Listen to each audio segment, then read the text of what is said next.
Hello, hello friends. Let me turn myself down a little bit. In fact, yes, give me a second. Let me check the levels. Yeah, turn it down a little bit. It's a little bit windy out here today. All right. am I pointed the right direction? Forgive me. This should be all done by now. I am. Hi, my name is Dan. Today, I'm working on a mural, as you can see. Well, that's just sort of, in America, we tend to call something that's outdoors a mural. It's really just a large painting. But anyway, this is Daily Art Adventure number 605. Glazes and so forth on a mural that's going to be done in acrylics. Golden acrylics, more importantly, GAC 200 is what the Golden Company tells me. That's the stuff to use for outdoor murals. So with the research I've done, it looks to me as though the Golden Acrylic Company has done the most work at trying to capture the outdoor painting people. And so I'm inclined to say, okay, well they've done the work. Let's go with it. Okay, some big brushes here. Let's see if these work. Oh yeah, not too bad. I've used them a few times before. So more GAC and more paint and less water. So let's make those adjustments. More medium, more paint. The color I'm using here is primary cyan or cayenne. One of those mysterious words in the English language. Is it cayenne? Cayenne is pepper, so I don't know. I just don't feel like we can call it cayenne as a color, so cyan. All the printers out there laughing at me. Cyan is the blue in the full color printing process, and it definitely has a what I call warm blue. That means leaning toward the green end of the spectrum, because and I call purple leaning toward the cool end of the blue spectrum. So again, just in case you're confused, I could give a whole long lecture, and I won't. I've given it before, on warm and cool. The warmest warm is yellow-orange. That's the warmest, or orange-yellow, whichever way you want to call it. Therefore, straight across the color wheel from orange-yellow is a purplish blue, or ultramarine blue, which is a purplish blue. So phthalo is a greenish blue. That means it's closer to yellow-orange than purple, than the ultramarine. So anyway, cool blue. This is a greenish blue that is very close to phthalo. Man, I have to carry this ladder almost over here. Whoops. And I don't want to spill it on the floor. By the way, in case you don't know, if you want to be an acrylic painter, denatured alcohol is the magic bullet for cleaning up spilled acrylics. Denatured alcohol is a solvent, eats up acrylic paint. Of course, it can't eat the stain. If you have a stain like on a piece of fabric or something, denatured alcohol cannot get rid of the stain, but it can get rid of the paint. So that's really good to know if you want to paint ever in acrylics. Boy, and I'm having a time right at the moment with dripping. Bear with me a minute. I have to grab a bottle real quick. When you're working at somebody's house, it's not a good idea to leave paint. To leave paint spatters. My wife might put up with it at my house, but the woman of this house probably won't, I'm guessing.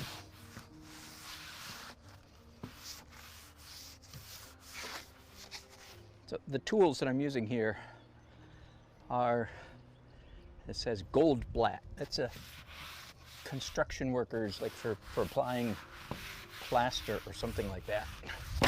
I don't know exactly what these are for. I know I saw them in a hardware store, in the paint department of a hardware store sometime, and said, hey, I bet those would be good for painting. And they are pretty good. I also have a mop, you know, like spick and span type, clean the kitchen floor type mop. I have some of those in my big painting gear. I don't have it here today because it's kind of closed up in my big equipment, so I didn't want to go to all the work of pulling it out. Anyway, that's pretty quick, eh?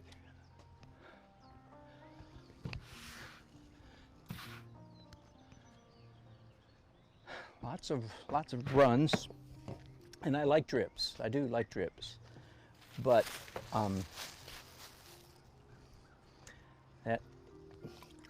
that means you like a certain amount of drips, a certain number, and this is too much right here. So there we go.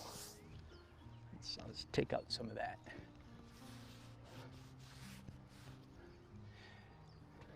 You know, you can't wipe off acrylics very well. I mean, you have about, 40 seconds or something like that, right? Pretty tight window for wiping off acrylics. It can be done like I'm doing right now, but I'm already pretty late in the process. Right, let's go on to another color, which means I have to maybe I won't use those. I'll save that for later. I'm going to do some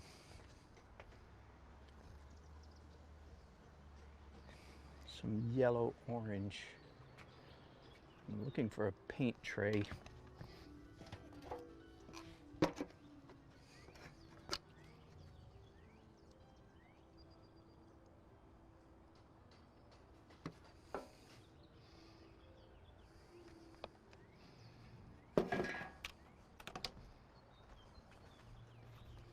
I see now that I really do need 2 paint trays. I had 2 of them rounded up and then managed to misplace one somewhere between home and here.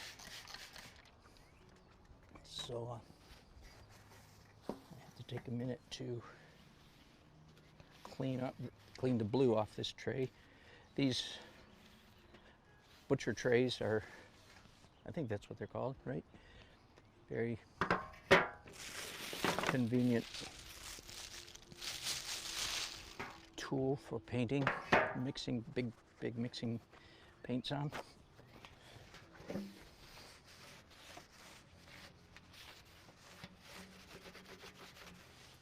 And by the way, yes, if you work really hard, some hot water will begin to get this old acrylic off of here. It's okay today, I don't mind, but it can be cleaned up. Hot water and then denatured alcohol, as I said, can get your butcher pan back to nearly white. More GAC 100, 200 I mean. I've used GAC 100 for years and years. It's my favorite overall acrylic medium. All right, I mentioned yesterday I have a very, hello David, nice to hear from you again. Very limited, let me start that sentence again. Golden has published a list of preferred paint colors. I printed it out, went to my local Jerry's Artorama yesterday afternoon with the list, and they had an A list, B list, and a C list. Like A list is the best, B is okay, and C. Well, I didn't even want to dip down into B, so all of my colors are A list. And so I'm working on this image with a slightly limited palette. There was no purple or violet of any kind on their list, which is really interesting, isn't it? And their reds also were very limited. I have here a Pyrrole, P-Y-R-R-O-L-E. I think it's pronounced Pyrrole, I'm not sure. But very limited reds and no purple violets. Oh, no, there was one on the list, that's right, I'm sorry. There was one purple violet on the list, but Jerry's didn't carry that color. So I was stuck, unable to get a purple violet. But I do have, and also their blues were limited. So interesting. I feel like if you want to look that up, just Google golden mural, those two words, golden and mural, acrylic, golden acrylic mural, and you'll find the list printed there. And really what they're telling us, in spite of what the light fast ratings that are on all good tubes of paint, it seems to me what Golden is telling us in this list is, and I'm trusting them, I hope that's trust is warranted. What they're really telling us is which of their colors are really light fast. I mean, I can't, if they were just trying to make money, they would make that list, the A list, longer. Am I thinking the right way? If they were just trying to sell you stuff, they'd make that list longer, because then I would have bought more colors. But the list was actually, there may be 50 or 60 colors on it, but again, very limited in the purple violet category, and slightly limited in red, and even slightly limited in blue. But I can get purple, I think, by using, I got my cool blue is a phthalo blue red shade. Some companies, there's somebody else in the oil world that does a red shade phthalo blue. So I don't know yet how that will work, but according to theory, I should be able to put down a glaze of red shade phthalo and then red, Pyrrole red on top of it to get a violet color. But we will find out, won't we? We will all find out together whether that's going to be the case or not. Gorgeous day here in central North Carolina. It's cloudy, which is wonderful. This wall stays in shade until about 12:30 in the afternoon, and then when the sun hits it, man, I am out of here, because you cannot paint with sun. So I take off in the afternoon, and then we'll be back in the evening, just as I did last night. I was here for Daily Art Adventure 604. Some of you might have been with me. Anyway, I am, other than the fact that I'm not being paid for this painting, because this is a redo. Other than that, I'm in hog heaven, because here I am doing a big, beautiful painting, and big. I really enjoy painting large, because you can move the way I'm moving. You can't do that on a small painting, and I really do enjoy the kinesthetic experience of painting large.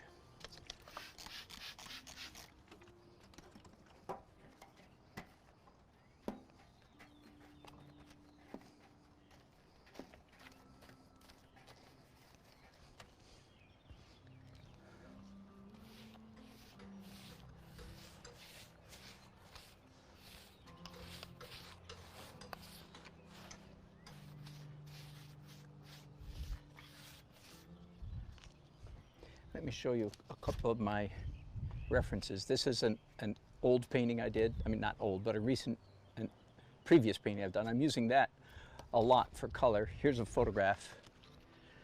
And over there on the wall is a kind of a combination of several things, including the earlier painting that was on this wall. So for those of you who perhaps missed yesterday, this is hardy plank or hardy board. Hardy plank or hardy board is siding on a house, and I am just painting on flat panels. It comes in 4x8 sheets. Maybe it comes larger than that. Anyway, I hired some construction workers to come up here with me on Tuesday morning and take down the old painting and put up the new panels. It certainly was a job that I couldn't do myself, so it's money well spent.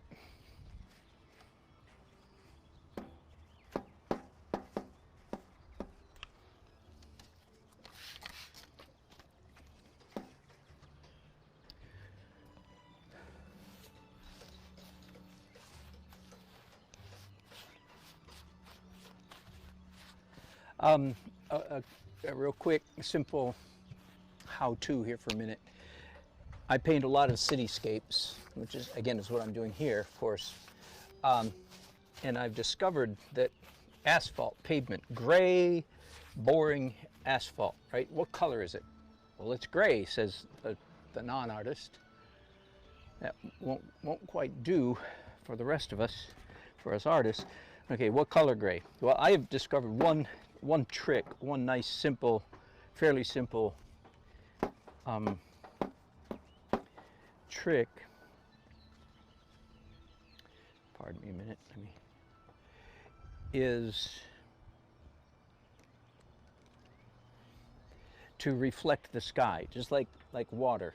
A lake, the ocean is primarily being influenced by the color of the sky, right? Right?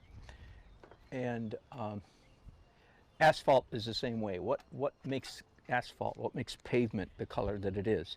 So pretty standard. When you saw me do blue up there, I just at the same time, went right ahead and did blue down here. Now, of course, both of those layers will get several more treatments, several more layers before it's all over. So it's not done. But it gets me, I find that doing it the color of the sky gets me going more or less in a good direction.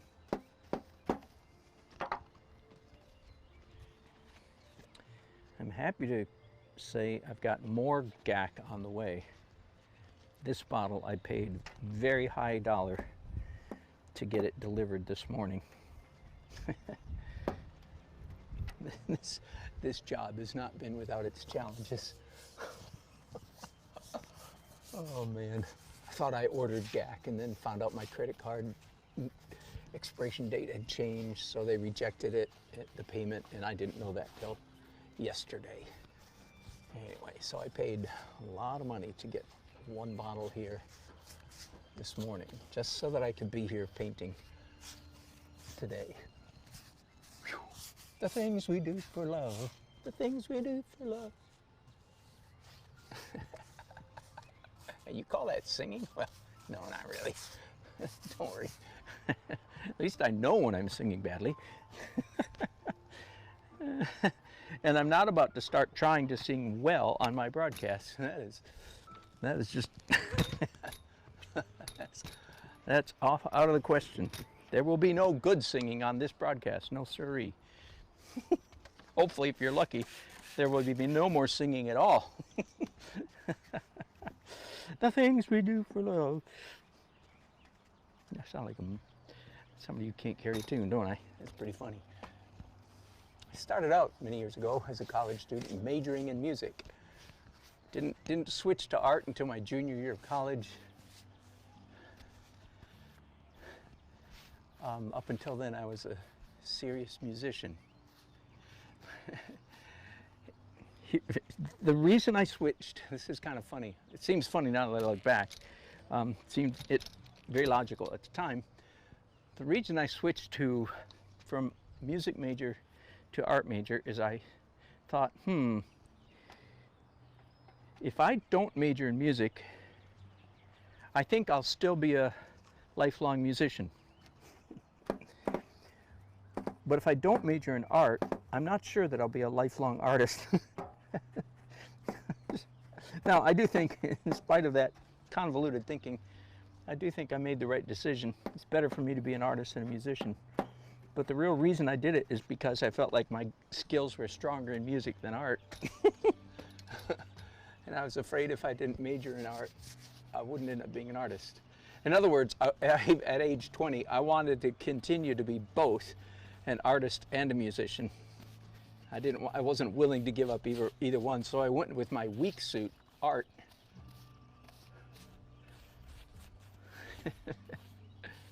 And you know what's funny? It turns out it's kind of correct. I'm still a practicing musician. For those of you who've never lived with a real musician, you might not understand what that means. I was talking about trumpet's my main instrument. I play about 50 others. That's a joke. When I perform, I am in fact surrounded by 50 instruments. But that's because 18 of them are harmonicas and a dozen or more of them are whistles, 4 or 5 guitars, 2 trumpets, saxophone, flute, so on. So I basically play 5 instruments, but anyway, I'm a practicing musician. I was talking to a trumpet player at the wedding the other night, it was last week, and we were talking about it, and I said, you know, it dawned on me. I had this moment of revelation. I said, if you talk to somebody, they say, because this happened right before I was talking to him, a woman came up and said, oh, my son plays a trumpet. Well, I've heard that a lot. Usually, and I was right in this case, usually what they mean is my son used to play the trumpet. So to say my son or somebody plays the trumpet. Anyway, I was talking to the trumpet player and I said, you know, if somebody tells you they play the trumpet and you ask them when was the last time you practiced, and if the answer is not yesterday, then you say, oh, I see, you used to play the trumpet. Because that's about how brutal and demanding the trumpet is. Not all instruments are that brutal or demanding, but a trumpet and a French horn are at the top of that list probably.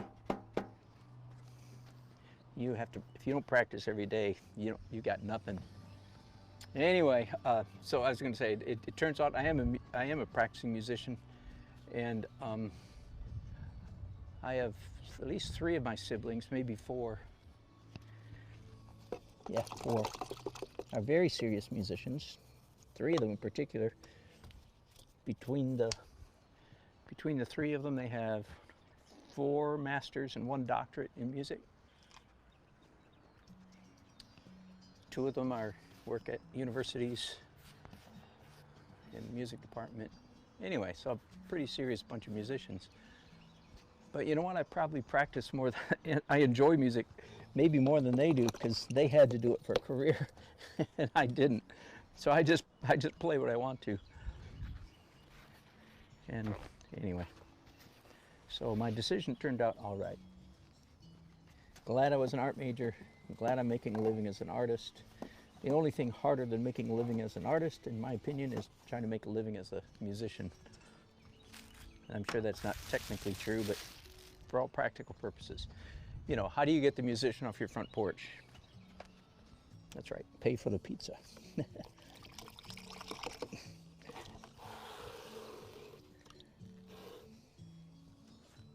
Bitter, bitter truth. One of my brothers, if there's any musicians out there listening to me, get this, one of my brothers has a master's in performance from Indiana University. Okay, just in case some of you are thinking, oh yeah, they're probably got a master's from some podunk. Yep. IU, #2 music school in America next to Juilliard. So anyway, now I'm just kind of bragging about my little brother. He's commenced to bragging, folks.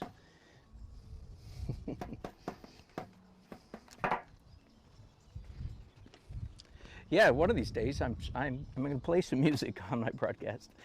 I'm thinking about doing a little theme song or something like that. When the time is right. At the moment, I'm too busy trying to pay the bills and broadcast to you guys. All right. Am I going to say anything about art today?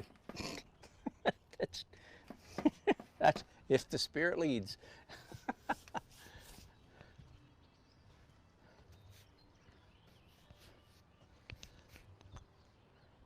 The roof of this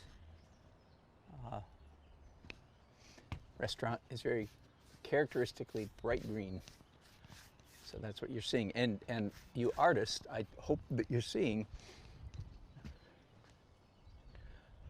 how I am painting way outside the lines. Right? That's the most artists would say I'm tight and I'd like to get loose. That's like the mantra almost of the painting world. I'm tight, but I'd like to get loose.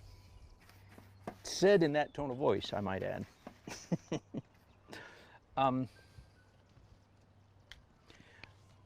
Well, one of the ways to accomplish that is quit coloring in the lines.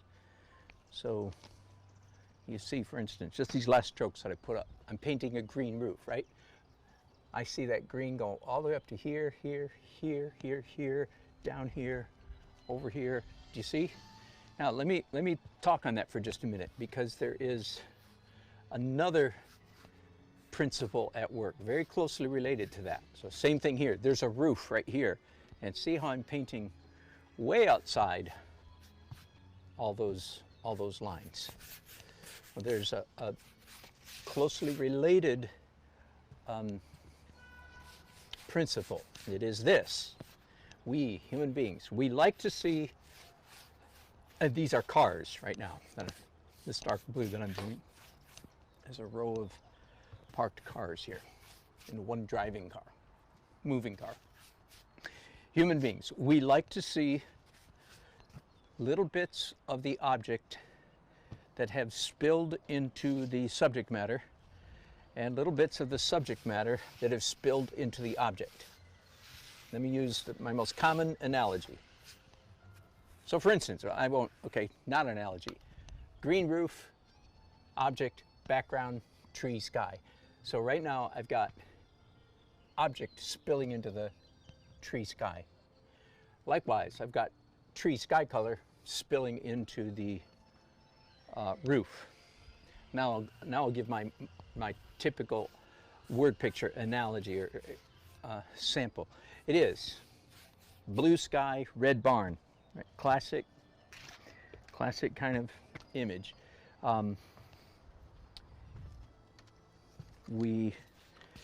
You put, I just realized I tracked, hang on just a minute, I tracked some paint onto their floor. You want some of the red barn, the barn red, to spill over into the, this has been here for a while, so it's not going anywhere. I'll come back later with denatured alcohol. You want red barn in the blue sky, you want blue sky in the red barn. That's just real simple way to put things. We, human beings, and I like to put it that way because I want you to understand that this goes beyond a simple matter of opinion. Like, you like that. I'm not talking about my personal preference. I'm talking about universals, what human beings like to see. That's why I usually frame it in that kind of language. Human beings like to see little bits of the object in the background, little bits of background in the object. and it goes beyond mere personal preference.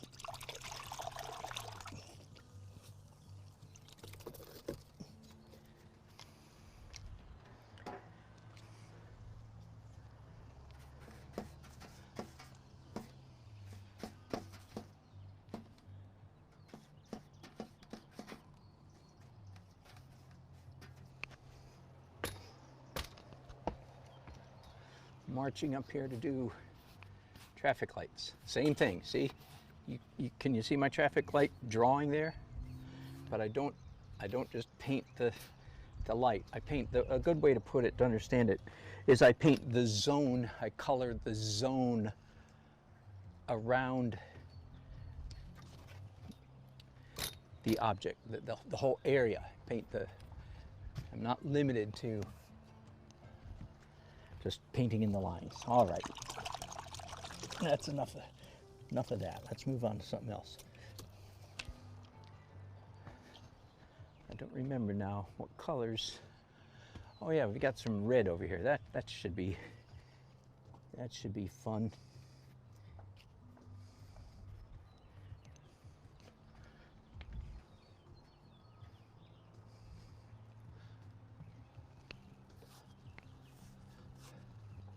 So there's a white border around this area, and then white letters inside a red field.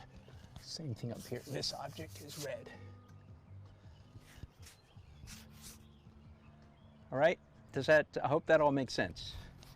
You see, you don't just paint the object, you paint the area. Now, that has, in my opinion, a lot to do with the final look of my paintings. If you're familiar with Dan Nelson paintings, go look at the finished paintings. And if you like the effect,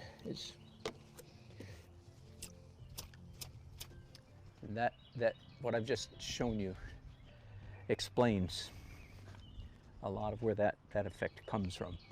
You color outside the lines. I'll just leave it at that. Okay, just a few more minutes here of glazes,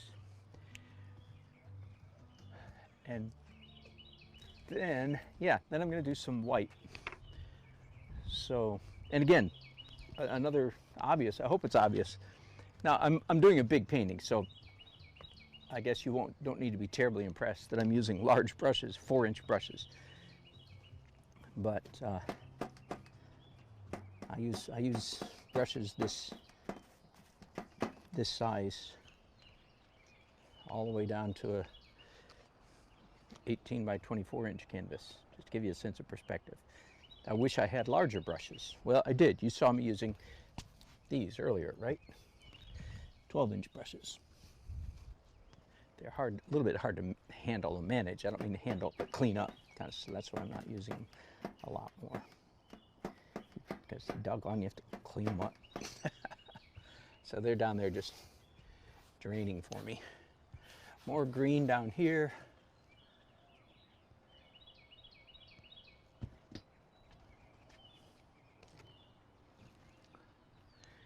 And finally, let's do some beige, tan, yellow, orange, whatever, of the building itself.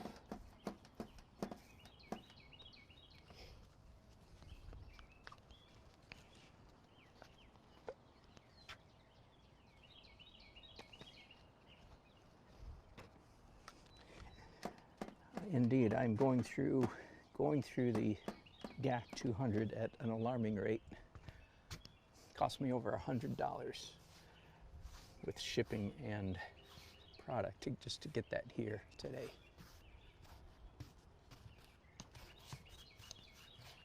And the bottle's nearly half gone. Yikes. That's a little frightening.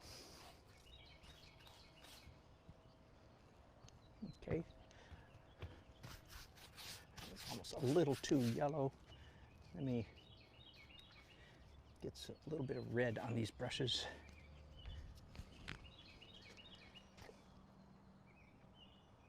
And a little bit more of my $100 GAC. I usually don't complain about prices.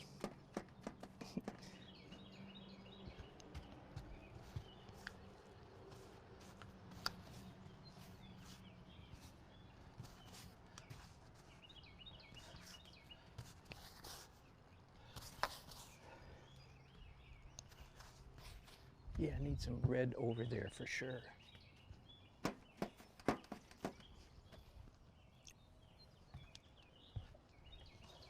Anti-green is what I'm doing right now. Forefront of my mind, right where those strokes is. Ooh, too green. Let's anti-green that, which of course is red.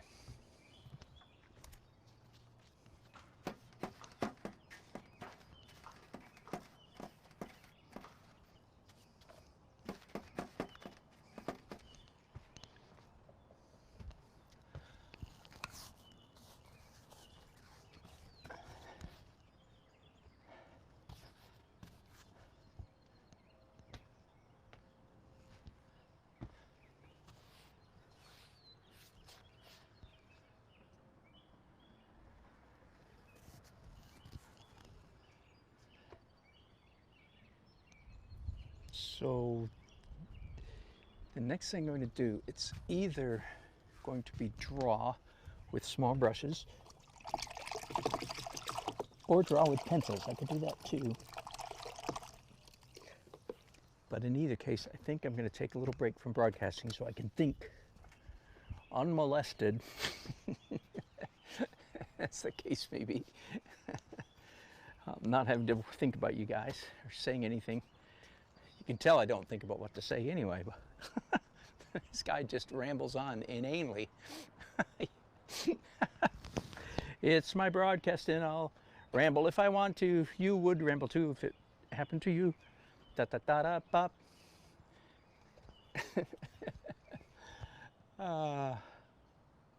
All the people that don't like my rambling, they're giving me thumbs down. There's somebody out there in the last couple of weeks that's given me a thumbs down really fast on everything I publish. I'm not going to say anything because last time I said something about that, it was one of you guys. It was one of my friends. He said, "Gotcha," which, by the way, I thought was hilarious. Still do. Oh my goodness.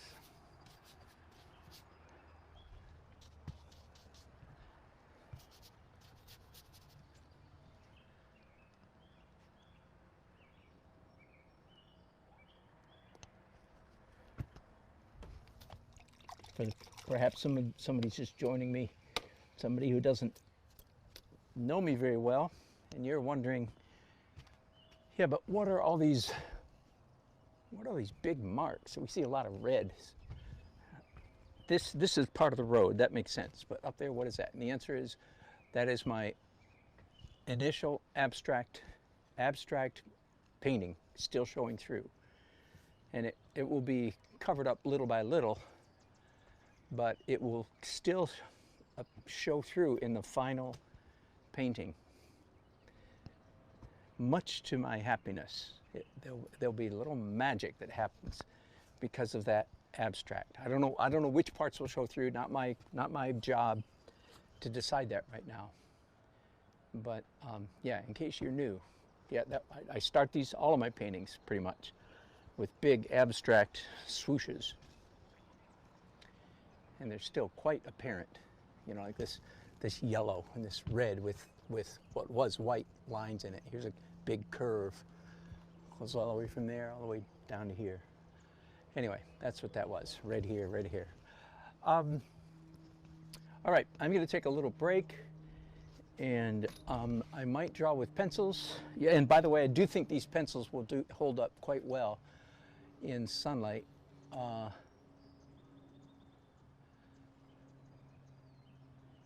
I might use Conte crayon because I think they're pretty close to pure carbon. And carbon, of course, is one of the elements that will stand up quite well, I believe, in the elements. I just said that's an element that'll stand up well in the elements. Well, but I do feel the need to just think for a minute by myself. If I do the drawing, then after that will be white. And that's always especially fun. Let me see your chats before I go. I see several of you have left word. I appreciate that so much. It's a lot of fun to see what people have said. So, David, Vincent,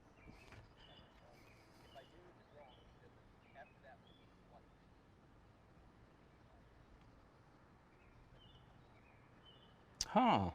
David is saying that Thomas Kincaid used some cool sealer spray. This is not what you're asking, and I don't know if you're still listening, but that reminds me, just to explain, this painting is going to be finished in acrylics, which I don't do very often, but I really actually enjoy quite a bit. And let me take a minute to describe how I finish a painting in acrylics. I don't so much go to opaque the way I do with oils. In acrylics, here's going to be the process. Opaque white, glazes. Opaque white, glazes. White glaze, white glaze, white glaze. That's, and I'll probably finish. There'll only be tiny, tiny, tiny bits of opaque color, if any at all. And it's a very fun process, but different from what I do in oils. Uncle 57. Does it look the same as before? No, I've changed. It's the same subject matter. Krispy Kreme sign, building, and yellow Triumph, 73 Triumph. But no, it's the build. I've taken the liberty of making it a better composition, of course, because I had the opportunity to do that.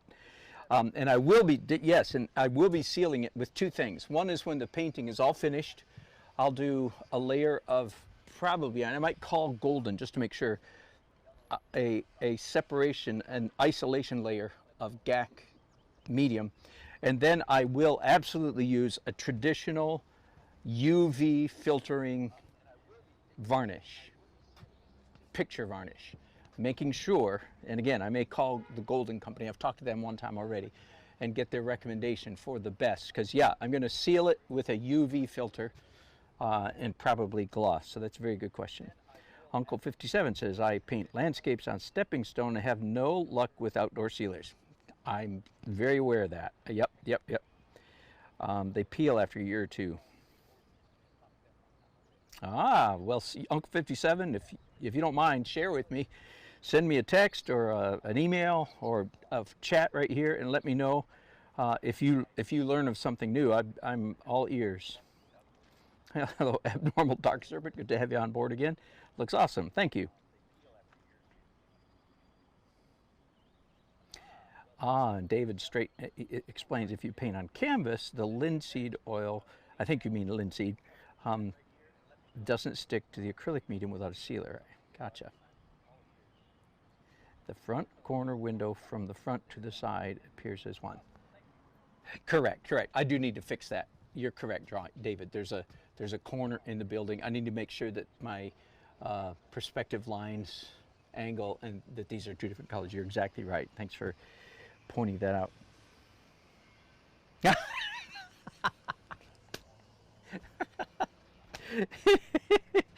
So, for those of you who've been listening for the last several minutes, David up in Quebec just admits that it is him who's giving me the thumbs down. I wondered, David, I was wondering. Well, that's what friends are for. Oh, my goodness. And that old biddy says, thumbs up. Thanks for sharing. You are so welcome. David Vincent, you're a hoot, man. So you know I can't take you seriously, because how are you going to tell me when you really, well, anyway, never mind. When you really, you'll give me 2 thumbs down. I don't know how that works. Anyway, thanks guys for your company. As I said, I want to be able to think for a few minutes here by myself, and I'll be back, I would think, in 10, 15, 20 minutes, something like that. All right, thanks, bye. All right, I wasn't gone very long, as it turns out. I may just do a short interim broadcast here. I experimented with what is essentially a knockoff of Conti crayons, because I like the fact that they're bigger, but they were a little too hard. The lines weren't coming out well enough. So I've gone back to my old favorite Jerry's Artoramas, Jerry's Artorama Jumbo Jet Black. Can you see that?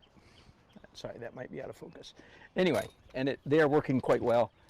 And I thought, well, some of you should see. You gotta see this. Some of the drawing process.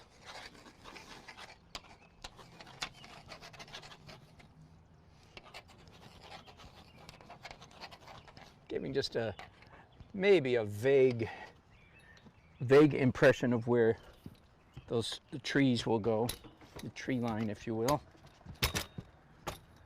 I've already done a bunch of drawing here, but again, for anybody who's new,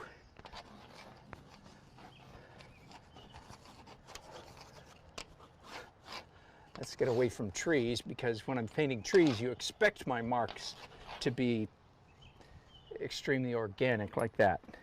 What I would like you to perhaps derive benefit from is observing the manner, the way that my hands move when I'm drawing something. Now, here's the risk. I'm going to zoom in and hope that I remember to zoom back out when I leave this area. So there are 2 letter K's up here.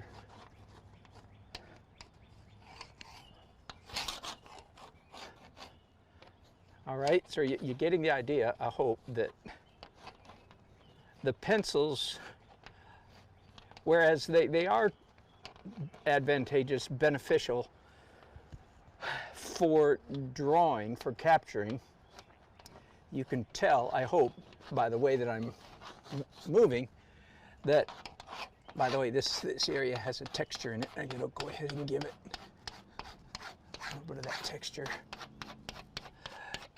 I hope you can tell by the way that I'm moving, except for that right there, that careful drawing is not my primary objective at this point. Texture is my primary objective. I started this pencil thing, now I forget, 3 or 4 years ago. I stumbled on it in one summer. It was either the summer of 2015 or 2016, I don't remember. I did literally 240 abstract paintings, I think, that summer. So I did more abstracts than I've ever done in my life, and I'd love to do more. I love abstract painting. When you do abstracts, there is nothing but the rules. You have nothing but the rules to guide you, because you're not painting objects. Too many wannabe painters think that when you do abstract paintings, there are no rules. You can do whatever you want. When, in my opinion, it's the very exact opposite of that. When you do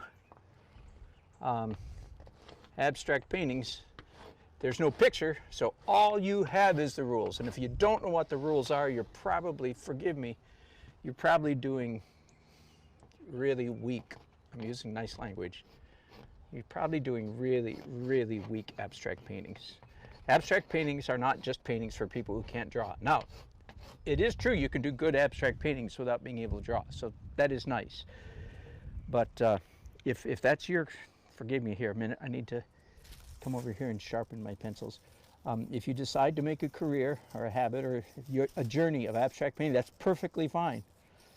But man, you get your butt in gear, you study, you learn, you find people who do good abstract paintings and learn what they're doing.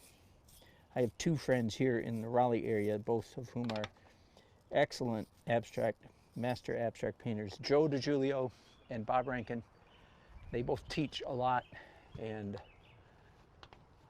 I heartily affirm what they teach. I would love to take a class from them. I'm usually too busy and too broke to take other people's painting classes, but or too cheap maybe. But anyway, those 2, Bob Rankin, and there are several others. Jonas Gerard out in Asheville. Google him, Jonas Gerard.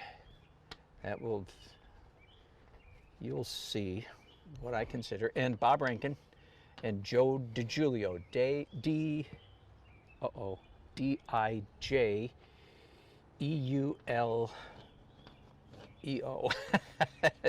Sorry, Joe and Sharon.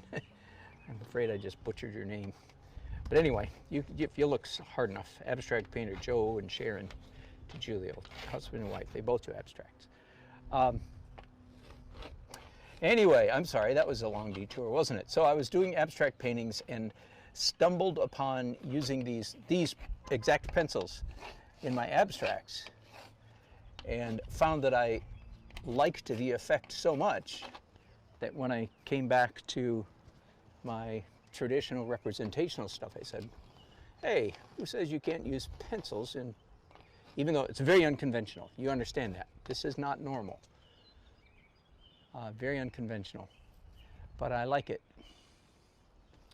I like the look. And again, you can see that I'm more, it's more about texture than it is about drawing, even though I do in fact draw. I do use the pencils to increase similitude somewhat, but more to increase texture. All right, that's the end of that for a bit. Now,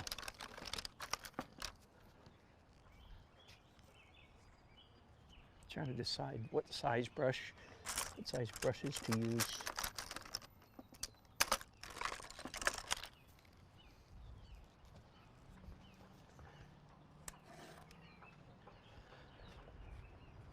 I'll keep right on rolling here. So it's time for to paint white.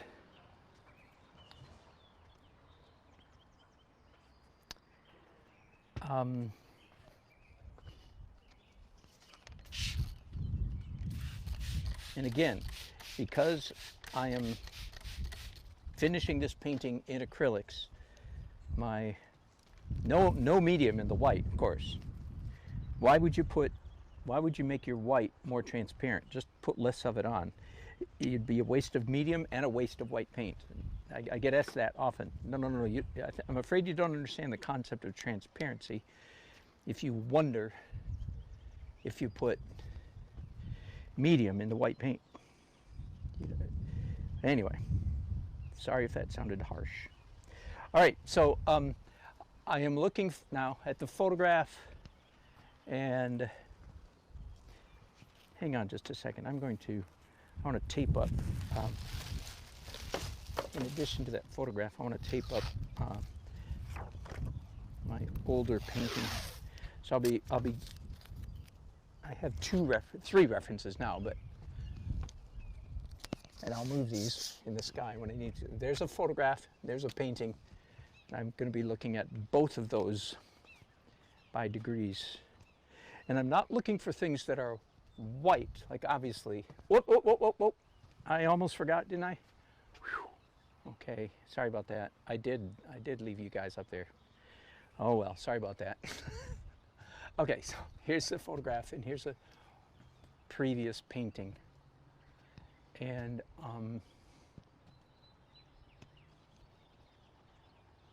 once again, as always, the essence of good drawing, the essence of good painting is making interesting marks.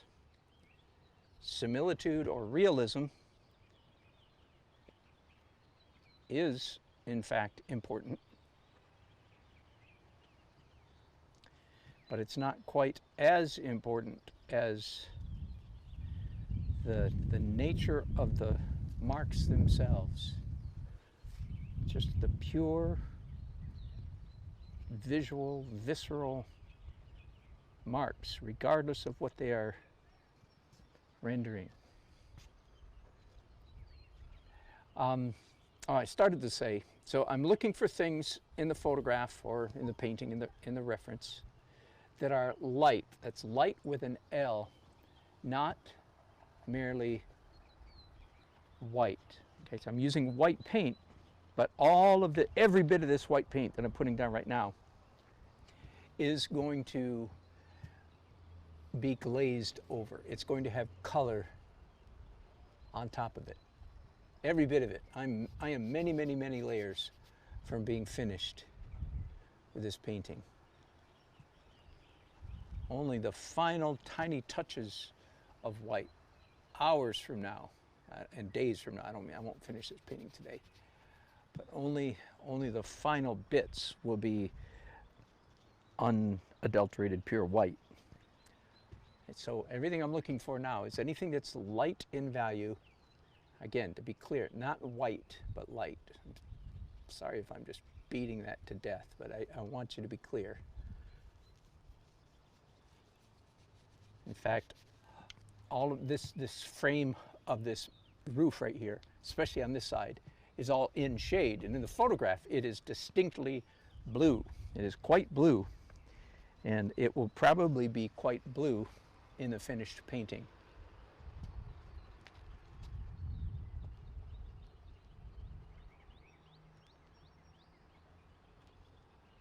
I'm doing now the company logo, the Krispy Kreme logo, here on the side of the building. And a good opportunity to mention a good trick. It's not a panacea. It's not a cure-all, but it's a pretty good trick for rendering letters, words, letters in a painting. Because, of course, we absolutely do not want to slide into penmanship. In fact, I'm doing several things right now to help myself not slip into penmanship. One of which is I'm using my left hand. I'm right-handed. I write with my right hand. So all of that stuff that I'm doing with my left hand is just a slightly less likely, I'm slightly less likely to slip into penmanship mode. Does that make sense to you? I see this mistake. Oh, I'm harping on it because I see this mistake made so many times in student painters. They're doing a painting, a landscape, and there's a old gas station or something, you know, like this, old Krispy Kreme, and there are letters. There's a sign, and there's letters on the sign, so you can just see the artist. You could just see their brain. They go, oh boy, this part I can do. They're painting. Except, I'm not talking about you, a hyper-realist, but impressionist painters like I'm doing. And they say, oh man, I can do this. And they stick their paint brush in their paint, and they stick out their tongue, and they go, Texaco, T-E-X-A-C-O.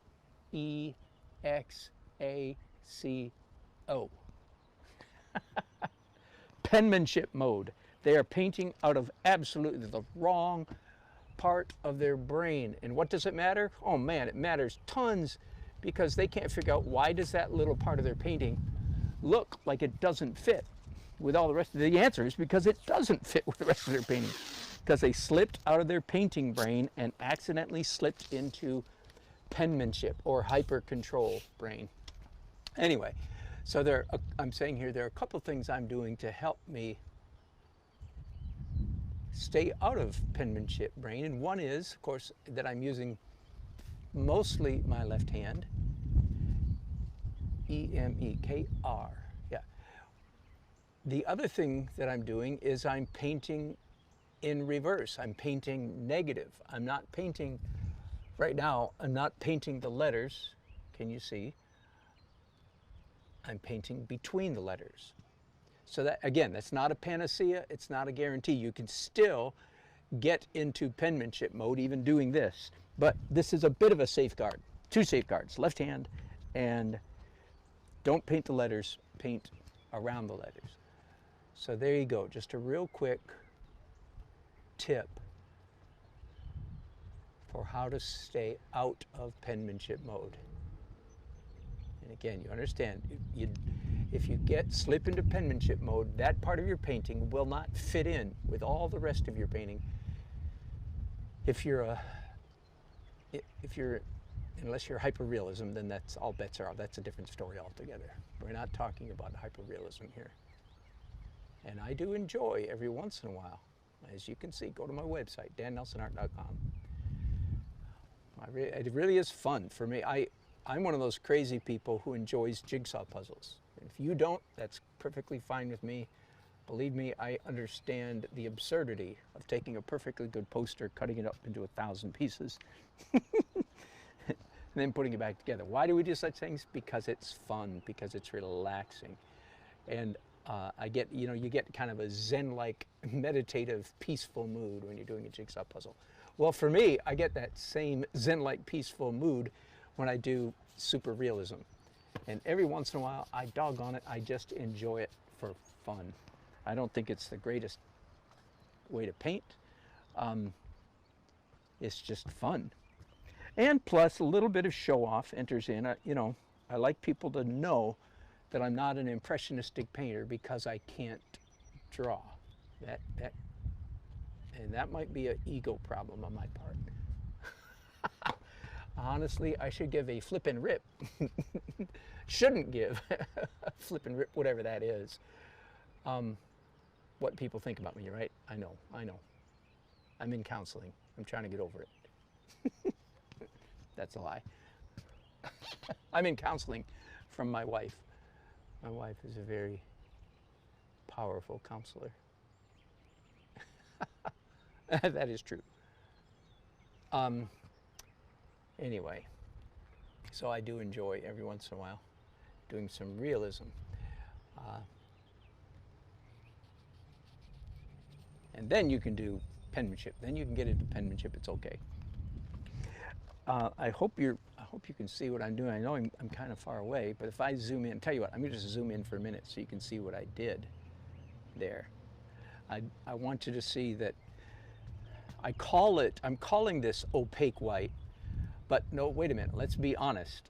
It is actually not opaque at all, is it? It is decidedly translucent.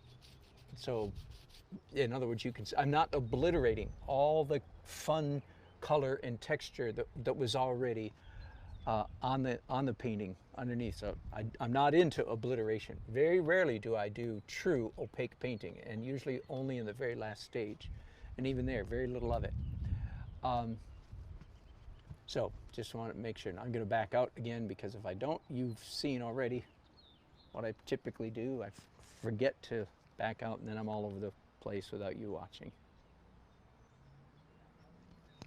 There we go. Fun, fun, fun. And here we go. Good. Whew. I was afraid I didn't have one of my favorite palette knives here. Palette knife. Yeah. You know, you can get some really good art supplies at the hardware store. Now, my friends at Jerry's don't want to hear me say that. But you can. If you were watching me yesterday doing a watercolor sketch last 2 days, I might be able to do it again some this afternoon. The sun's coming out here. You saw me use an office supply product, right? Not Home Depot. Office Depot, Office Max, Staples. I mean, office supply product with the correction pen, whiteout. Well, here again, now I'm using a cheap trowel. What do you call this thing? Anyway, whatever it is, it's cheap, it's plastic, and it's perfect for what I'm doing right here. It's a little bit unusual for me to use a palette knife or whatever this is, trowel, in the acrylic this early in a painting, but for some reason there's a drawing change I just made, by the way, right there. Earlier I had this in the wrong place. I just corrected that. Again, you make corrections every time, every layer. You don't just slavishly follow what's already there. You analyze and say, do I really agree with my previous judgment about the location of this or that mark? And you continually make adjustments.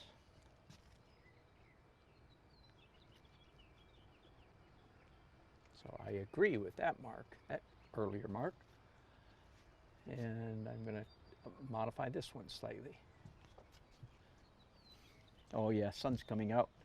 My minutes here are numbered. You can see when you see that sun hitting my shoulders and the back of my, and my back and my hat.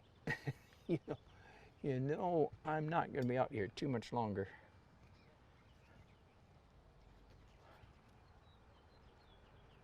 I am willing to sacrifice for my work. I ain't willing to die. And they mean that in the colloquial sense, not the literal sense, of course. So,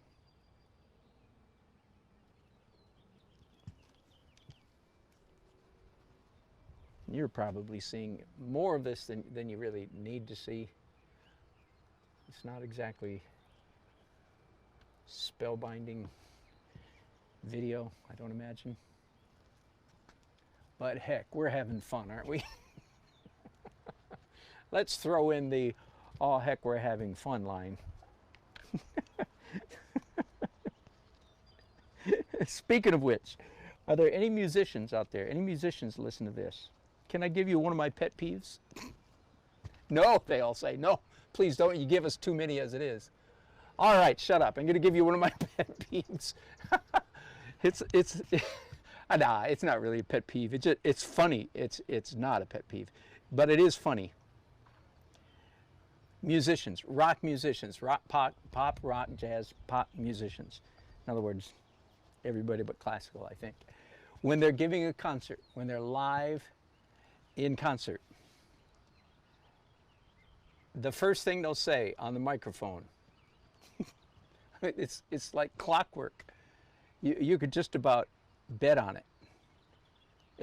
Let's assume it's an evening, like most concerts are in the evening, right? Whoops, I have a little issue here. Oh well, I'm just going to add a line that's actually not there, but it looks like it ought to be there. The corner of this is a front.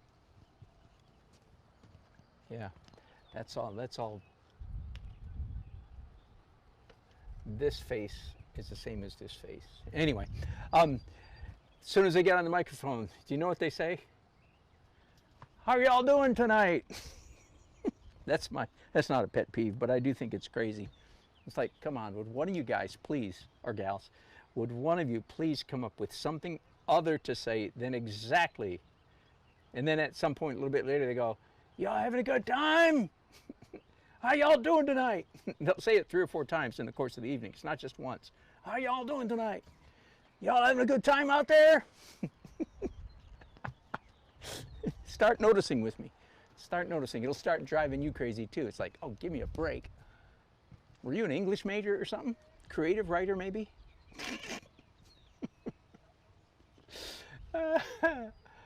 All right, I'm just giving you stuff to, you know, irritate you, make your day worse, ruin your life. Because now you can be irritated like me, but only slightly. Only slightly. And how did I get on that subject? God only knows. It's probably because I said something stupid myself, and it reminded me of other people saying stupid things. No doubt that was it. Coffee, the word coffee. Here we go again. There are lots of letters in this painting, right? So, man, I had better make sure that I don't slip in. By the way, while we're talking about, we were talking about letters, weren't we? While we're talking about letters and words, I do have a, what's the word? How do you know when you've done the letters rightly? Now these letters right here are so big, I don't think this counts. Oh, but these over here, there we go. Those small letters, I'll zoom in real quickly. I'll zoom in so you can see those. All right, you see that? It says A is under here, America's favorite donuts. Okay, now that is small enough that I do have a rule of thumb for how do I know if I have, you know, hit the sweet spot. The answer is, on something about that big, I want about 20% of my audience, roughly speaking, to not be able to read it. If I make it so every child, every grumpy old person, I am an old person, so it's okay for me to say that, but I'm not a grumpy one. You know who I mean. It could be a grumpy young person too, but I don't want every single one of them to say, oh yeah, America's Favorite Donuts. If that's the way they see it, read it, then I've made it too, I've probably slipped into penmanship mode. What I do want them is, I want about, at that size right there, I want about 15, 20%, roughly speaking, of my audience to do something like this. What does that say? America's, do you understand? Favorite. I want them to work roughly. I haven't finished that, as you can see.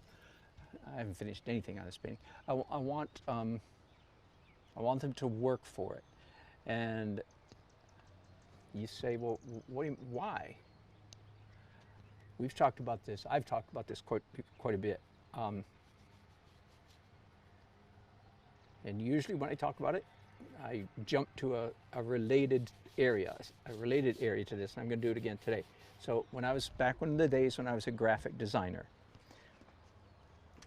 I've, over the course of my life, designed hundreds of logos, I don't know, over 100 logos anyway. I don't know if I reached 200, but anyway, I've never counted. Hundreds of logos I've designed. And again, if you want to see some of them, again, go to dannelsonart.com and go to illustration page, and I think it's called type design and calligraphy, and I have a few logos that I designed. All right, back when I was a graphic designer, this is when I learned this principle. You want roughly 10, 15, 20% of the viewing public to not understand your logo. Now that sounds really harsh. I'm going to explain in a minute why that's not harsh and why it's very, very simple, and you'll agree with me in a minute. Why do I want a certain, because in your intuition, especially if you're the boss man who's paying me whatever, $1,000, it's really cheap for a logo, but if you're paying me $1,000, $500,000 for a logo, you're the boss man, or boss woman, you think you want everybody to get it, right? That's what the boss man, boss woman always thinks. They say, oh no, I want everybody to get it. And then I've learned in many years to give this little speech before they hire me, before they give the work. Here's why. It's taken me a long time to get to this point in life. I've discovered that, listen to this is deep. Hang on, this will rock your world. I'm being facetious. Hello, come on out here. I am, but that's all right. Ladies and gentlemen, the boss of the house has just walked up, so I had better straighten up. What do you think?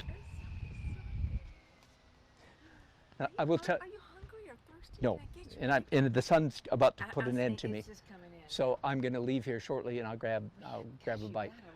Let me explain. So, because I didn't do this in the last one, I do this in all my paintings. Yeah. This part it's coming together, but why do we have all this crazy stuff up there? All those. I start all my paintings for the last probably 2.5 or 3 years.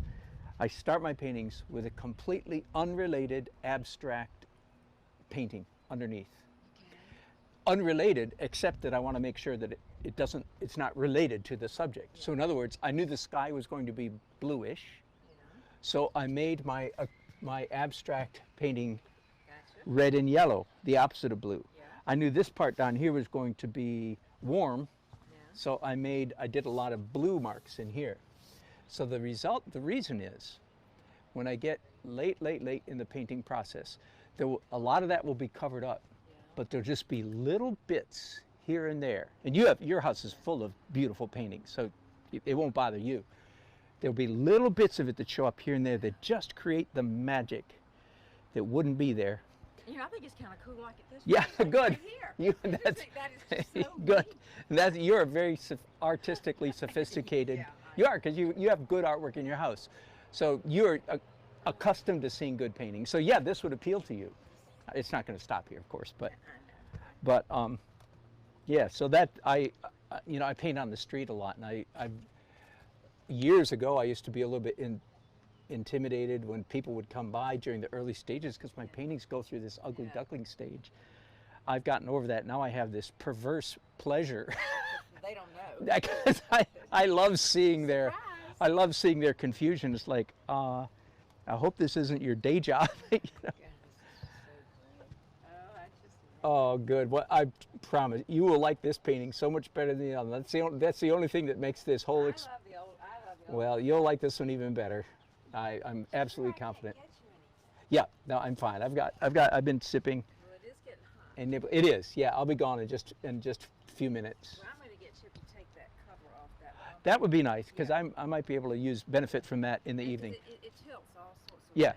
So, and I'll be back probably about 6 o'clock. You'll both be gone, did you say? We'll probably leave between 6 and 6:30. Okay. Yeah. So I'll be back, and I brought lights. And by the way, when I leave here, I'm stashing a lot of my stuff in the closet in there. Is that all right? Hope so. And Yeah, I've got to take the chairs out because I bought these covers so I can stack these chairs. oh yeah, And not have to take them in and out. yeah. And I need to stack 6 chairs and just make sure these covers work on 6 chairs. Yeah. I've also got to get these things. So I brought lights. I have lights here with me, so Okay. I can work after You dark. can turn those lights on. I can, and I might do that. Yeah. So you know, These are just plugged in. They're oh, okay. all you do is just plug them in. Oh, and good. That's good to know. And I might do that as well. They don't give a lot. No, but it'll make me feel festive while I'm Yeah, painting. I do want you to feel better. It'll keep me happy. I feel like I need to bring you a glass of wine No, or a beer. no. Thank you, Lynn. Well, that looks great. Thank you. I'll get that umbrella. Put you down. Okay.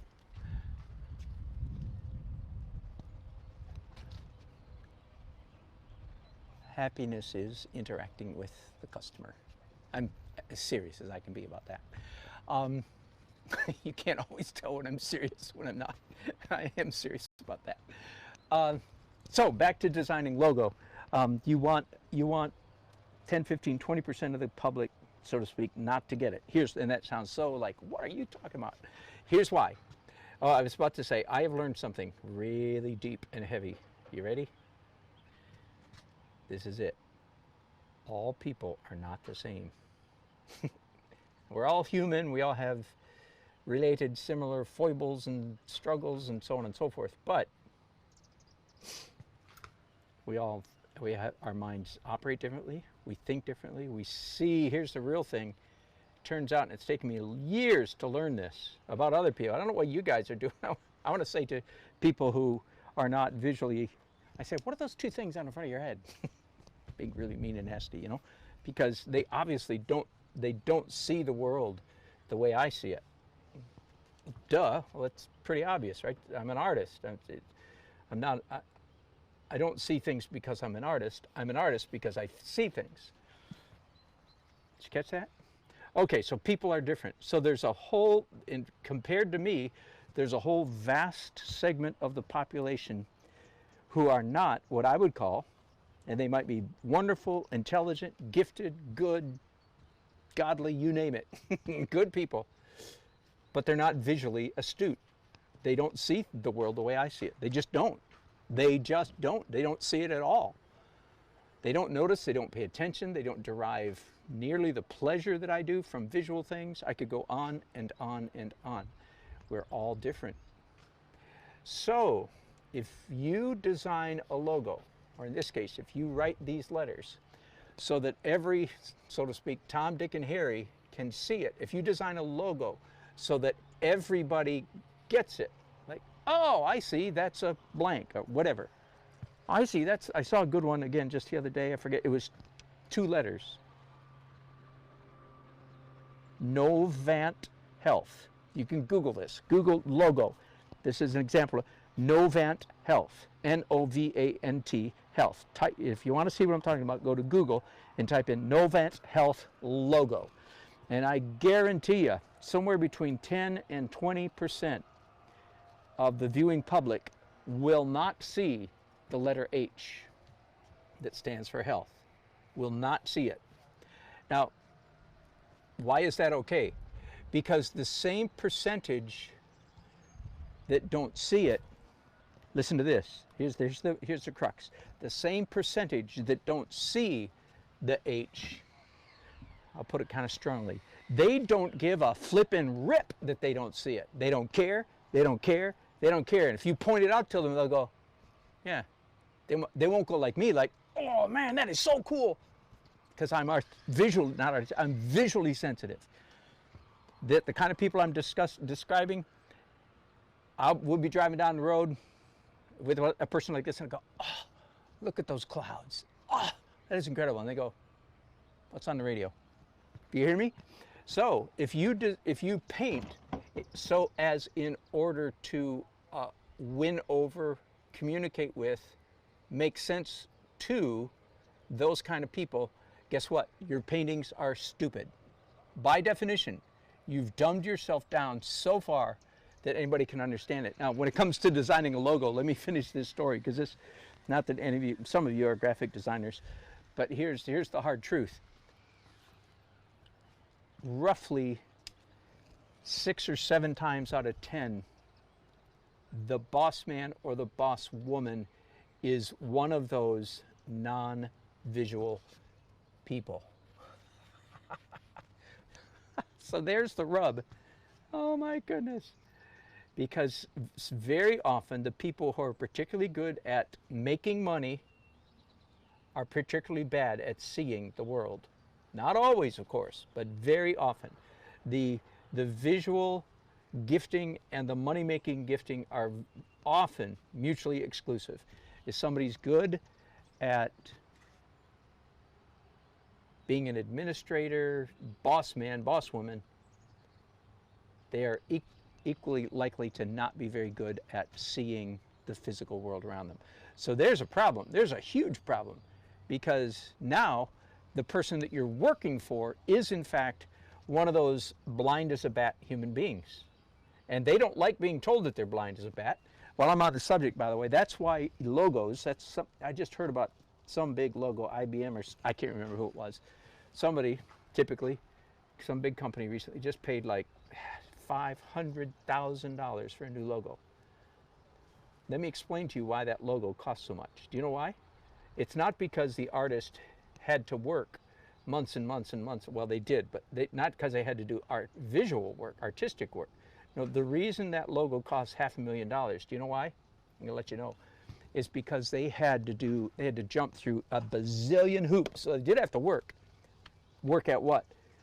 Persuading Bozo Brain in the corner that this was a good logo. And the only way he can be convinced of that is because he's not visually astute. 9 times out of 10, now I'm going way beyond 6 times out of 10, I'm saying 9 times out of 10, that the man or woman, and you know it's usually a man, you know that, right? But not always. In the corner office is in fact himself or herself not terribly visually astute. So they have to do focus groups and all kinds of market research. They have to jump through all kinds of political hoops to convince, I'm sorry, I'm being really nasty, Bozo Brain in the corner office that this in fact is a good logo. The artist who did it could have designed it for $300 in an afternoon. But the boss man or boss woman would not have been convinced that it was a good logo. In fact, if boss man starts getting his or her fingers on the logo, it guaranteed will not be a good logo. But that's hard, real hard for wealthy, successful business people to swallow, hard pill to swallow, because the fact that they're rich makes them think they're good at everything. And they are typically good at several things. You know, I'd trade in some of my artistic genius skill sometimes for a little bit more business skill. I really would, but it doesn't work that way. And besides that, I'm pretty happy with the skills I've got. So I'm not sure that's actually true. Why are rich people rich? Because, in my opinion, I could be really heretical here, because God gave them skill and gifting at being rich. That's why. And you can translate that and say, nah, it's just nature. I'm okay. I'm not going to fight with that. That's why they're rich, because their personality gifting Doesn't matter what they picked to do in life, they would have ended up with a lot of money. And most of those people are arrogant because of that. Boy, now I've commenced to really meddle in. I've gone from saying they're rich to saying they're arrogant. I'm just going to let that. I've got myself into enough trouble here for one session. And as you can see, I'm just about by. I sure would like to finish this thing right here before I pack up here and go home for the afternoon. So let me see if I can, yeah, just do it real fast, Dan. You paint better when you paint fast anyway, so I say to myself. And by the way, yes, the white paint does pick up the black pencil and get muddy. So you don't pretend that it's not happening. You work with it. You use it to your advantage, okay? So you don't pretend that it's not picking up. K-R-I-S-P, whoops, no, that's wrong. Okay, at least I'm not overdoing the lettering right here, am I? I'm not even spelling it right. P-Y. K-R-E-M-E. All right, that's good enough for now.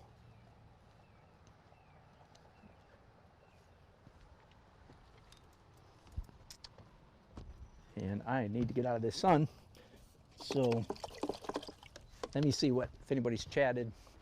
I've been rambling on. Whoops, I got a low battery. I forgot to plug in something over here a while ago. Hope I've got enough battery to see what you guys have been saying.